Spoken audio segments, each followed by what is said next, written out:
तो तेलंगाना और आंध्र प्रदेश के दरमियान पानी की तकसीम का तनाज़ा सुर्खियों में है। बनाकर चरला के लिए पानी के इस्तेमाल पर आंध्र प्रदेश के वजीर नारा लोकेश के बयान के बाद तेलंगाना हुकूमत ने शदीद रद्दअमल जाहिर किया।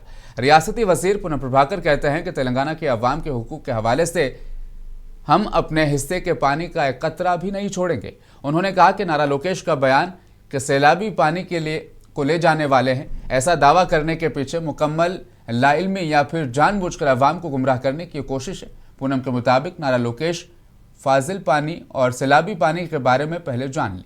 उनका कहना था कि सैलाबी पानी के नाम पर आंध्र प्रदेश को पानी देना इंसाफ के खिलाफ है। आंध्र प्रदेश मंत्री लोकेश गारू बनकचర్ల మీద మీ మీద వరద నీళ్ళు తీసుకుపోతుంటే ఎందుకు ప్రాంతీయ తత్వాన్ని రెచ్చగొట్టమని అడుగుతా ఉన్నాను. నేను అడుగుతా ఉన్నా, నికర జలాలు, మిగులు జలాలు, వరద జలాల గురించి కొంత ముందు తెలుసుకోండి.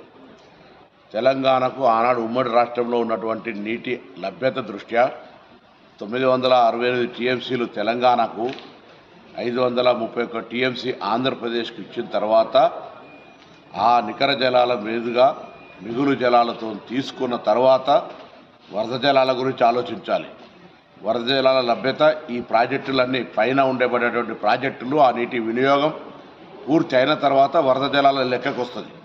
అది తెలియకుండా ప్రజలను మభ్యపెట్టి ఆంధ్రప్రదేశ్ ప్రజలను మోసం చేసే విధంగా ప్రయత్నం జరుగుతున్నటువంటి పరిస్థితి ఇది. తెలంగాణ ప్రజలకు సంబంధించిన హక్కు ఆనాడు ట్రిబ్యునల్స్